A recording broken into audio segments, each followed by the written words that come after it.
Congratulations, Chairman Graham. I look forward to working with you in this Congress. And thank you, Mr. Barr, and to you and your family for their service to our country through federal law enforcement and the Department of Justice.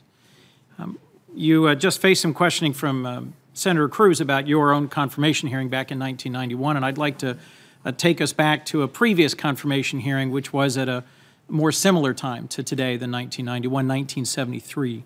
Senator Leahy asked you about the confirmation of Elliot Richardson, President Nixon's nominee to be Attorney General. That confirmation took place in the context of a similarly divided period in American history where there was great concern over the, at that point, ongoing Watergate investigation. And Elliot Richardson reassured the country by making some important commitments during his confirmation hearing before this committee. Then Senator Strom Thurmond asked Richardson if he wanted a special prosecutor who would, and I quote, shield no one and prosecute this case regardless of who was affected in any way, shape, or form. Richardson responded, exactly. Do you want Special Counsel Mueller to shield no one and prosecute the case regardless of who is affected? I want Special Counsel Mueller to discharge his responsibilities as a federal prosecutor and exercise the judgment that he's expected to exercise under the rules and finish his job. Senator Kennedy followed up by asking Richardson if the special prosecutor would have the complete authority and responsibility for determining whom he prosecuted and at what location. Richardson said simply, yes. Would you give a similar answer? No, I would give the answer that's in the current regulations, which is that the special counsel has, broad discretion, but the acting attorney general in this case, Rod Rosenstein, can ask them about major decisions, and if they disagree on a major decision, and if after giving great weight to the special counsel's position, the acting attorney general felt that it was so unwarranted under established policies that it should not be followed, then that would be reported to this committee. Forgive me. I've got 7 minutes left. I have a number of other questions. Let me just make sure I understand you. Senators asked Elliot Richardson what he would do if he disagreed with the special prosecutor. Richardson testified to the committee the special prosecutor's judgment would prevail. That's not what you're saying. You're saying that if you have a difference of opinion with Special Counsel Mueller, you won't necessarily back his decision. You might overrule it.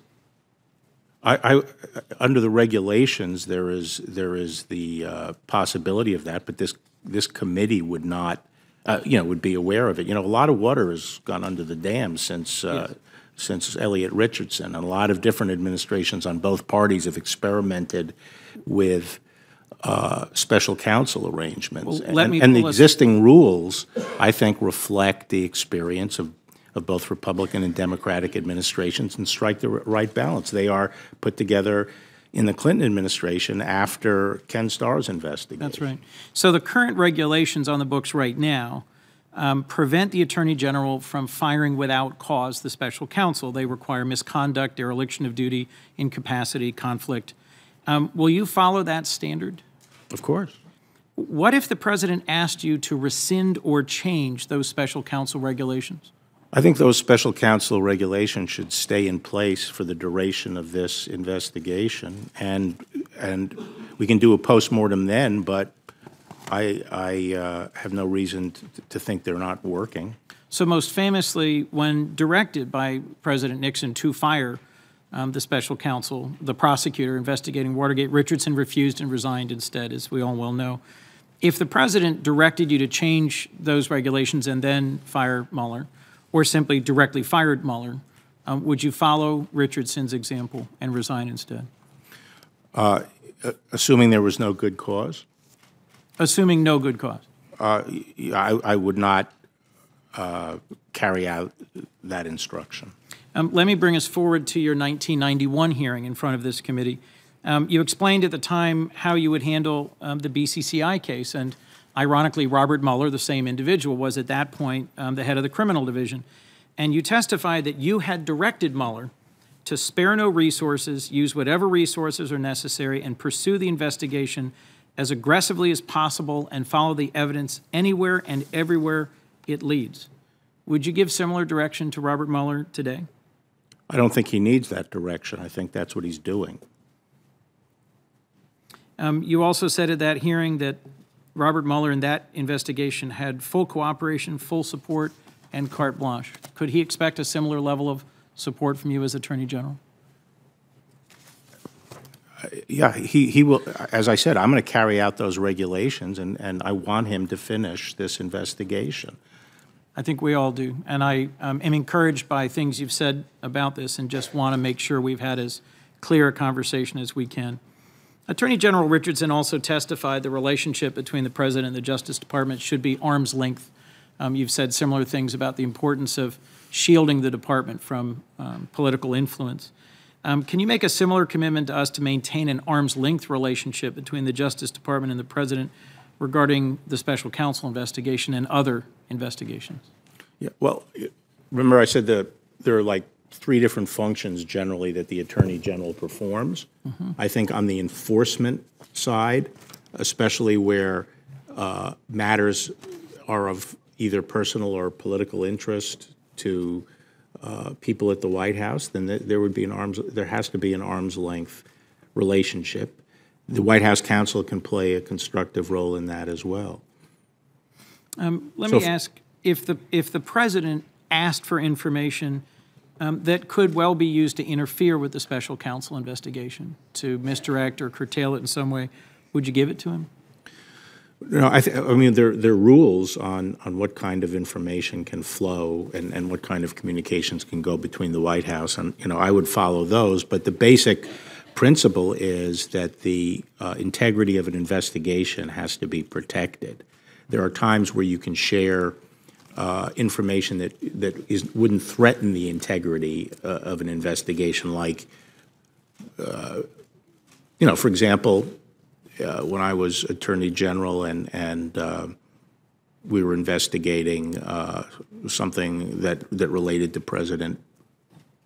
someone who had a relationship with President Bush, I could just orient them that, there's going to be a story tomorrow that, says this, but in that particular case, there was no chance that it would affect the investigation. So sometimes judgment calls are necessary. If you learn that the White House, not directly through you, but through other means, was attempting to interfere with the investigation, would you report that information to the special counsel and to Congress? Well, there's some conclusions in there about interfering, and if I thought something improper was being done, then I would deal with it as Attorney General. Last, in that confirmation hearing back in 1973, then Senator Birch Bayh of Indiana asked Richardson, suppose the prosecutor determines it's necessary to get the president's affidavit or to have his testimony personally. Would that be the kind of determination he, the special prosecutor, could make? Richardson said, yes.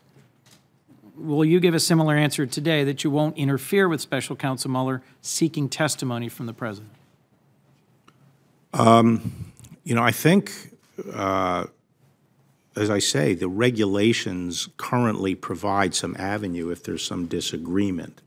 I think that in order to overrule Mueller, someone would have to the Attorney General or the acting Attorney General would have to determine, after giving Mueller's position great weight, that it was so unwarranted under established policies that it should not be done. So that's the standard I would apply.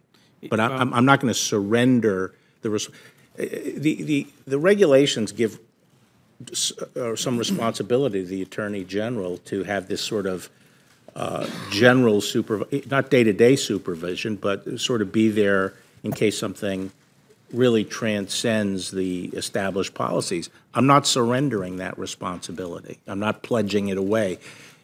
What gives me pause and sort of led me to this line of questioning, Mr. Barr, was that June 2018 memo you sent to the Deputy Attorney General. in which at one point you state Mueller should not be permitted to demand the president submit to interrogation about alleged obstruction. If the special counsel wants to subpoena the president's testimony to ask questions about obstruction, and you're supervising the investigation, would you rely on that theory to block the subpoena? Well, the question for me would be, what's the predicate? You know, and I don't know what the facts are. I don't know what the facts are, and if there was a factual basis for doing it, and I couldn't say that it violated established policies, then I wouldn't interfere. But I don't know what the facts are. Well, if I might, just in closing, Mr. Chairman, we're in this unique situation where you've known Robert Mueller 30 years. You've said you respect and admire his professionalism, his conduct. He's been entrusted by you with a significant, complex investigations in the past. There's no reason to imagine, since he is the person who would know the facts, that he wouldn't be acting in an inappropriate way. So it is my hope, even my expectation, that you would trust Robert Mueller to make that decision about whether to compel the president to testify in an appropriate way and that he would not face any interference. Thank you for your testimony today. I look forward to our next round.